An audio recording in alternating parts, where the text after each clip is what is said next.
Salut tout le monde, bienvenue dans un autre épisode de Affaire ou ne pas faire. Cette semaine, Carl ne sera pas des nôtres malheureusement, mais il sera de retour la semaine prochaine. Dans le fond, aujourd'hui, qu'est-ce qu'on va faire, c'est qu'on va vous parler des top 5 outils que nous, on aime utiliser pour Handshake et on veut vous en faire part. Parfait, donc si vous avez vu le live précédent ou la rediffusion du live, vous allez savoir que je suis un fanatique de Discord, une application que j'aime vraiment beaucoup.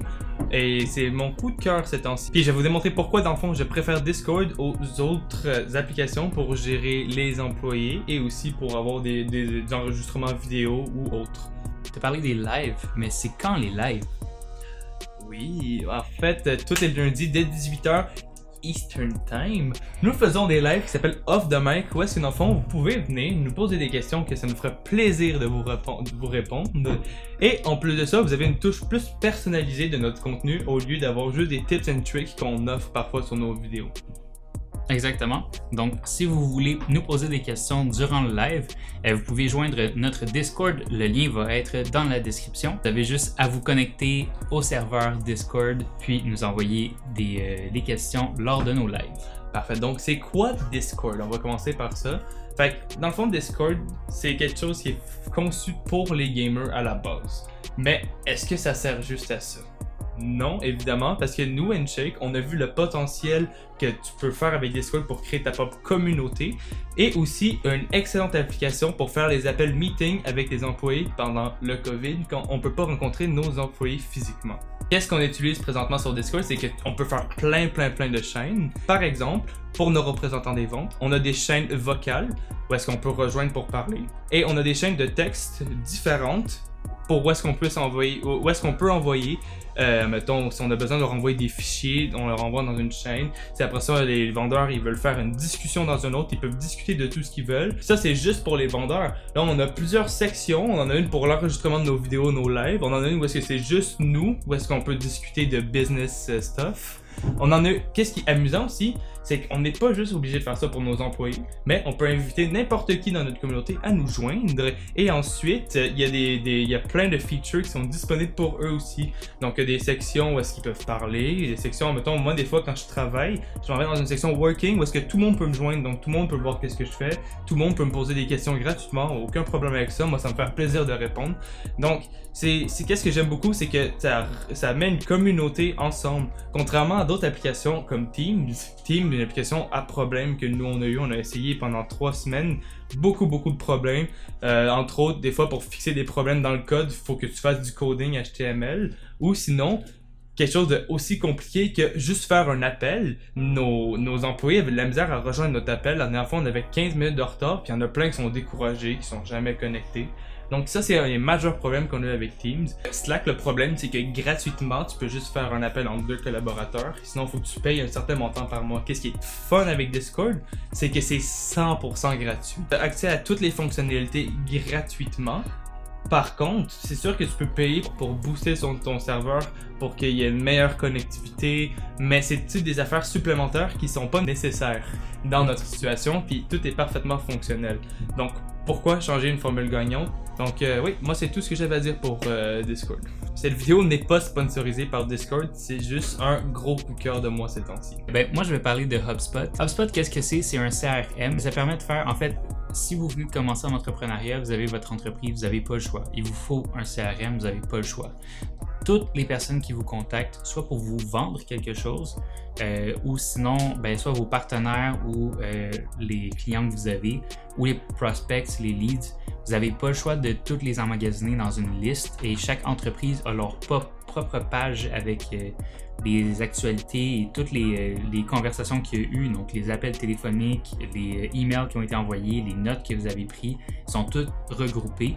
Puis vous pouvez y accéder rapidement et facilement. Donc pourquoi est-ce que c'est utile? C'est que de cette manière-là, notre cerveau a une limite de à quel point est-ce qu'on peut retenir des choses. Puis soit les numéros de téléphone, soit les adresses email. Parfois les personnes ont plus qu'une adresse email, plus qu'un numéro de téléphone. Puis une fois que vous commencez à travailler, vous allez avoir beaucoup de clients. En tout cas, je vous le souhaite. Puis plus vous avez de clients, plus c'est difficile de garder le rythme, garder le cap sur qui préfère quoi, quel service, qu'est-ce que j'ai dit déjà pour le produit. Pour nous, en tant que gestionnaire, c'est utile pour aller checker qu'est-ce que nos employés font. Vous pouvez vous créer des équipes sur HubSpot, un peu comme avec Discord, on a des équipes, donc représentant des ventes, on a notre équipe représentant les ventes sur HubSpot. On peut leur assigner des contacts, des contrats, des entreprises. L'autre gros, c'est Salesforce. Salesforce, c'est extrêmement difficile d'avoir un service en français. C'est un service qui est complexe et qui est hyper cher. Pour avoir travaillé avec Salesforce, c'est vraiment cher. Puis tandis que là, HubSpot, c'est une espèce de freemium, un peu comme Discord. Sauf que si vous n'avez pas besoin de ces features-là qui sont payantes, vous pouvez garder gratuit à vie illimité. Donc, les seules choses qui font en sorte que vous devez payer pour, c'est lorsque vous voulez augmenter dans l'automatisation ou que vous voulez faire des tâches plus complexes. Donc, c'est ça, HubSpot, thumbs up to you. Puis, on va passer au prochain outil. La prochaine chose qu'on va parler, ça va être les sites pour la création de sites web. Généralement, se faire créer un site from scratch, c'est généralement coûteux. T'as aussi moins de liberté, puis il faut que tu fasses confiance à ton designer puis tout, parce que généralement, qu'est-ce qu'ils font faire, c'est qu'eux autres, ils te font payer par mois, puis si t'arrêtes de payer, mais t'as plus accès à ton site, il faut que tu payes quelqu'un d'autre, on va dire. Donc, sinon, une alternative moins coûteuse avec plus de liberté, t'en as plein de sites de création de sites web. Par exemple, il y a Wix, il y a Shopify, il y a Squarespace. Nous, présentement, qu'est-ce qu'on utilise? C'est Wix. Est-ce que c'est la meilleure des options? Non, pas vraiment. Pourquoi? Parce que pour plusieurs choses en fait. La première chose, c'est que Wix, c'est très user-friendly. Okay? C'est super facile de se faire un beau site web avec Wix. T'as pas besoin nécessairement d'être un expert en creative design pour faire quelque chose avec ça. Le problème, c'est trop user-friendly. Donc, tu as une très grande limitation sur la créativité que tu peux apporter à ton site. Si tu veux faire une page vitrine aussi, Wix, c'est une très bonne solution, on peut dire. Le problème, c'est que Wix, non seulement tu as un paiement mensuel pour Wix, normalement, mais non, c'est fait avoir. Parce qu'une fois que tu paies mensuellement sur Wix, les gens, ils peuvent pas acheter sur ton site web. Ils peuvent pas payer avec PayPal, ils peuvent pas payer avec carte de débit, crédit, ils peuvent pas payer avec rien. Il faut que tu fasses un contact avec eux, puis que tu fasses un contact avec le client, puis que tu dis au client de te payer directement. Puis on s'entend que le nombre de démarches que tu as à suivre après, ça va faire en sorte que ne veux pas, tu vas perdre des ventes. Donc il faut payer un autre forfait encore plus cher pour permettre à faire de la vente sur ton site web avec Wix. C'est là qu'entre en jeu Shopify.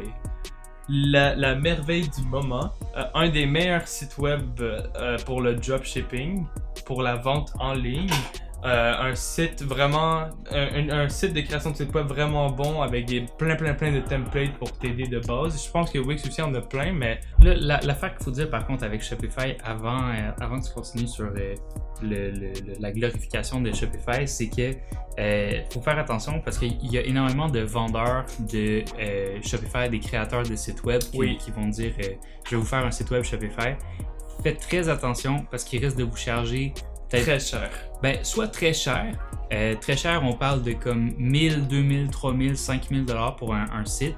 Ou à l'inverse, ils vont vous charger très peu cher. Donc entre 75 $ et 300 $. Puis dans le fond, qu'est-ce qu'ils vont faire? C'est vous rediriger vers un template qui existe déjà sur Shopify. Puis ils vont juste avoir rentrer quelques de vos informations qui vous auraient pris un max 15 minutes à faire.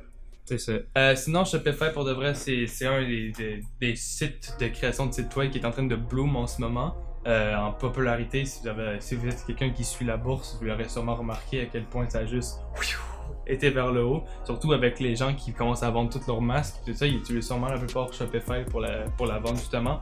Pourquoi? Parce que ça fonctionne bien avec Shopify. C'est optimisé pour la vente en ligne, justement. Puis c'est pour ça que c'est une bonne chose. Si on parle de WordPress, dans le fond, c'est un peu un Wix Shopify. Moi, j'ai utilisé WordPress. Tu veux que j'en parle? Ouais, mais WordPress, dans le fond, c'est genre... Tu peux faire de la vente sur WordPress, j'imagine? Ouais. C'est juste que t'es moins limité. C'est moins user-friendly. C'est fucking plus de programmation peut-être pour faire ce que tu veux, non? Ouais, la comparaison que je peux faire avec ça, c'est que... mettons, genre... Shopify puis Wix, c'est la version comme Apple. Puis Android, c'est WordPress. Quoi? C'est pas tant plus compliqué d'utiliser Android qu'Apple, mais je comprends ce que tu essaies de dire. Non, mais il y a plus de modifications que tu peux faire. Yeah, true. C'est ça, c'est pas complexe de faire un site WordPress. Pour l'avoir fait, j'ai fait plusieurs sites sur WordPress, puis plusieurs, j'en ai fait quelques-uns là. Puis pour l'avoir utilisé, c'est sûr que c'est pas user-friendly. La plateforme, ça prend beaucoup de ressources de l'ordinateur.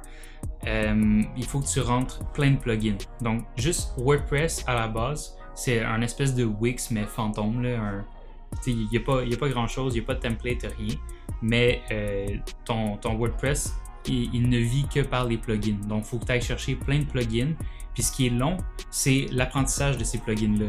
Fait que, quand tu veux rajouter tel item sur ton site, mais tu es obligé d'aller chercher un plugin spécifique pour ça. Donc, en bref, si vous voulez avoir un site de vente qui est simple et efficace, vous utilisez Shopify. Si vous voulez un site vitrine uniquement juste pour montrer, mettons, vos portfolios, des affaires comme ça, vous pouvez utiliser Wix sans problème. Si vous voulez un site plus complexe, élaboré, mais il va falloir que vous preniez soit du temps pour l'apprentissage ou engager un programmeur, vous pouvez utiliser WordPress. Donc, les trois sont bons. Donc, il faut vraiment que vous analysiez les trois, dans le fond, pourquoi vous voulez faire votre site web, et ensuite choisir lequel que vous voulez dans ceux-ci. Puis, le truc le plus important, en fait, c'est vraiment de penser à long terme. Faites pas qu'est-ce que nous, on a fait, parce que nous, on s'était dit, justement, on n'a pas nécessairement d'expérience en programmation. Fait qu'on s'est dit, Wix, c'est parfait, c'est du drag and drop. WordPress, on n'avait pas le temps d'apprendre comment faire le site web. Mais on est très limité présentement, puis on paye beaucoup. Oui. Si vous voulez un recap, par exemple, si vous avez besoin d'aide sur Wix pour faire des changements sur certaines choses sur votre site web, n'hésitez pas à nous contacter.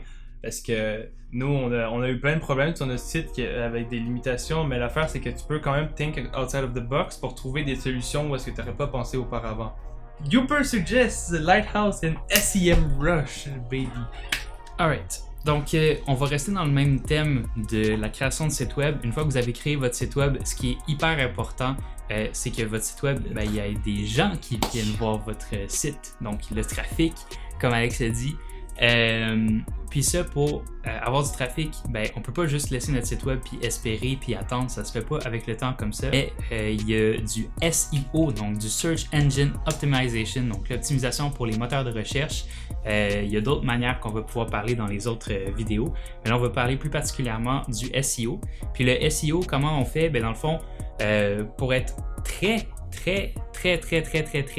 résumé, le SEO, on fait de la recherche de mots-clés. Puis, comme Alex a dit, les attributs pour les images, on va aller améliorer la vitesse de téléchargement des pages de site web. Donc, il y a 3 outils qu'on utilise assez régulièrement. Donc, là, c'est un versus, mais pas tant, parce que j'utilise les 3. Donc, il y a Ubersuggest, Lighthouse et SEMrush. Donc, Ubersuggest, c'est un outil qui est développé par Neil Patel. Neil Patel, si vous ne le connaissez pas, c'est un dieu du marketing. Un génie. Ouais. Puis, c'est ça, donc c'est un outil qui est gratuit jusqu'à un certain point. C'est un freemium qu'on appelle. Donc, gratuit pour... vous pouvez faire des audits de site web. Vous pouvez aller chercher des mots-clés.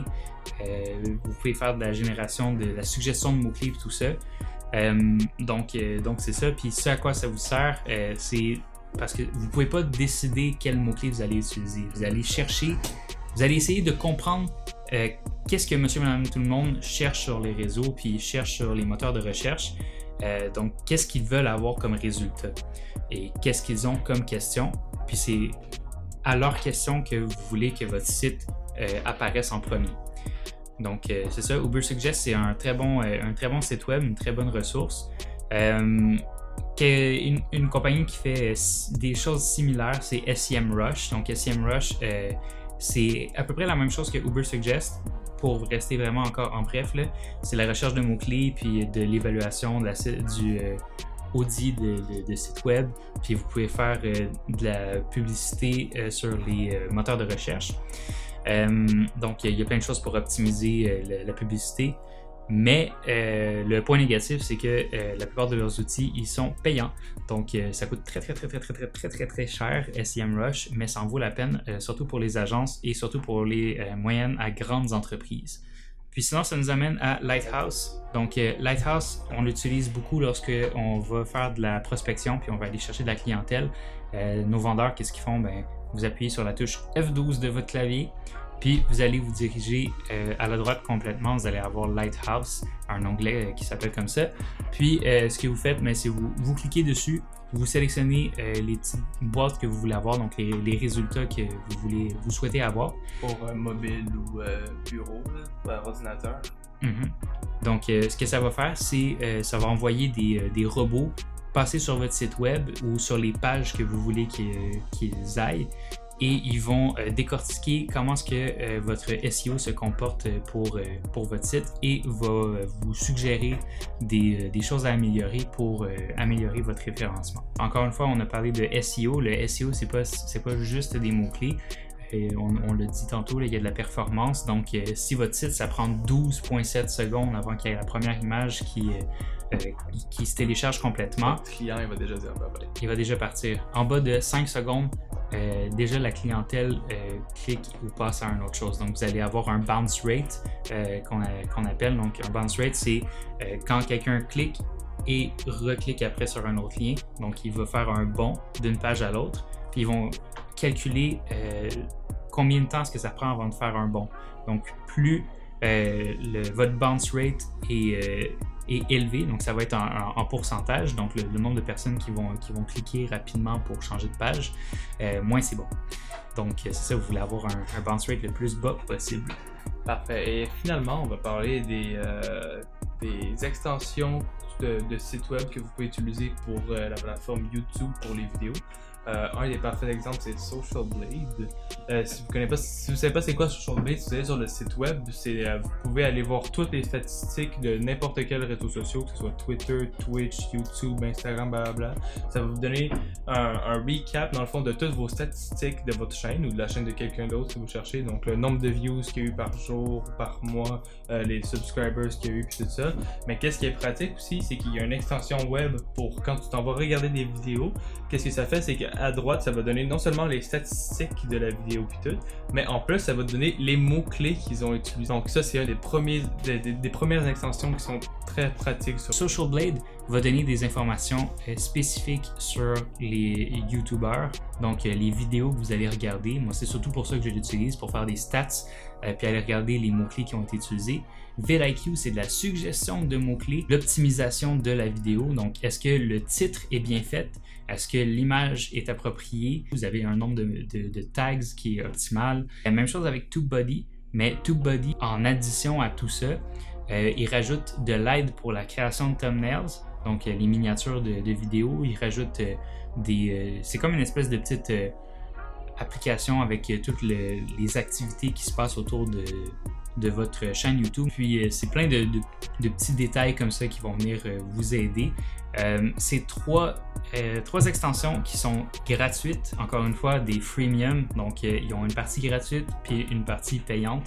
Vous n'êtes pas obligé, mais je vous encourage fortement à payer pour TubeBuddy parce que TubeBuddy va vous donner des outils supplémentaires qui vont pouvoir vous aider à vous démarquer. Donc c'était tout pour la vidéo d'aujourd'hui. N'hésitez pas, si vous avez aimé la vidéo et vous voulez avoir plus de contenu de notre part, à vous abonner, à sonner la cloche pour être sûr de savoir quand on va poster les vidéos à chaque semaine, de mettre le pouce bleu, surtout de commenter parce qu'on aimerait savoir vos opinions. Est-ce que vous utilisez ces services? Est-ce que vous en avez d'autres que vous utilisez que vous voulez nous faire part? N'oubliez pas aussi qu'on est en train de créer une communauté sur Discord, donc n'hésitez pas à rejoindre le serveur avec le lien dans la description. On va commencer à faire des posts aussi dessus, donc on va mettre toutes nos vidéos, tous nos lives, tous nos futurs projets, nos partenaires, tout ça, ça va être pitché sur ce Discord là. Puis surtout, on a des formations qu'on va commencer à donner, donc on donne déjà de la formation à nos vendeurs, puis on veut essayer de voir si ça peut plaire au public.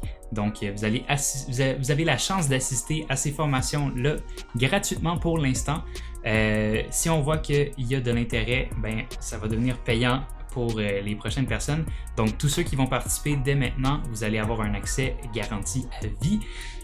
Gratuit, mais ceux qui vont se rajouter lorsqu'on va mettre les prix pour les formations, si jamais ça fonctionne, ben c'est ça, il va être trop tard. Donc profitez-en dès maintenant si vous voulez avoir de la formation sur le développement d'entreprise ou sur le marketing. vous pouvez rejoindre notre serveur Discord, ça va nous faire plaisir de vous accueillir. Et n'oubliez pas aussi d'aller donner de l'amour à Carl sur sa chaîne, parce que même s'il n'est pas là, il sera là avec nous les prochaines fois. Donc vous pouvez aller aussi regarder la chaîne d'Ego Pecunium dans la description ci-dessous. Et ça sera tout pour cette semaine. On se serre la main pour la semaine prochaine.